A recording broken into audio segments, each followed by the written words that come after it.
বাজারে ভোগ্যপণ্যের সংকট না থাকলেও সব ধরনের পণ্য কিন্তু হচ্ছে চড়া দামে। ফলে নিত্যপণ্যের বাজারে এখনো মিলছে না স্বস্তি। এক পণ্যের দাম কমলে বাড়ছে অন্যটি। বাজার ঘুরে দেখা গেছে বেশিরভাগ বাজারে আলু, পেঁয়াজ, ডিমের দাম বাড়তি। প্রতি কেজি আলু বিক্রি হচ্ছে 60 টাকায়। গত সপ্তাহে এই দাম ছিল 55 টাকায়। এছাড়া এখনো কমেনি দেশি পেঁয়াজের দাম। প্রতি কেজি দেশি পেঁয়াজ বিক্রি হচ্ছে 120 টাকায় এবং আমদানিকৃত ভারতীয় পেঁয়াজ বিক্রি হচ্ছে 100 টাকায়। এছাড়া আদার দাম কিছুটা কমলেও রসুনের দাম বেড়ে বিক্রি হচ্ছে প্রতি কেজি 220 থেকে 230 টাকায়। গত সপ্তাহে যা ছিল 180 থেকে 200 টাকায়। এছাড়া ডিমের বাড়তি দাম বলছেন ক্রেতারা ডজনে প্রায় 6 টাকা বেড়ে বিক্রি হচ্ছে 150 টাকায়। আর বাড়তি দামের জন্য সরবরাহ কমকে দায়ী করছেন ব্যবসায়ীরা। তবে কিছুটা কমেছে কাঁচা মরিচের দাম। প্রতি কেজি বিক্রি হচ্ছে খুচরা 150 থেকে 200 টাকা, যা গত সপ্তাহে ছিল 220 থেকে 250 টাকা।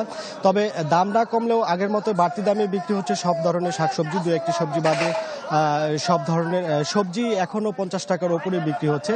এছাড়া ইলিশের দাম কেজিতে 3 থেকে 400 টাকা কমলেও সব ধরনের মাছের দামই চলতি সপ্তাহে বেড়েছে কেজিতে 20 থেকে 50 টাকা।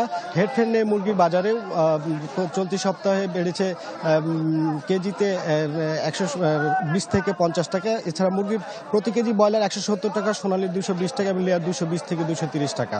তো এমন পরিস্থিতিতে নতুন সরকারের কাছে স্বাভাবিক বাজার ব্যবস্থাপনা এবং নিয়মিত বাজার মনিটরিংয়ের দাবি জানিয়েছেন ভক্তরা। শোভন। আনোয়ার, আপনাকে ধন্যবাদ। দর্শক, নিত্যপণ্যের খবর জানাতে চাঁপাইনবাবগঞ্জ থেকে যুক্ত হয়েছিলেন সহকর্মী আনোয়ার হোসেন। ঢালাইয়ের সেরা প্রিমিয়ার সিমেন্ট।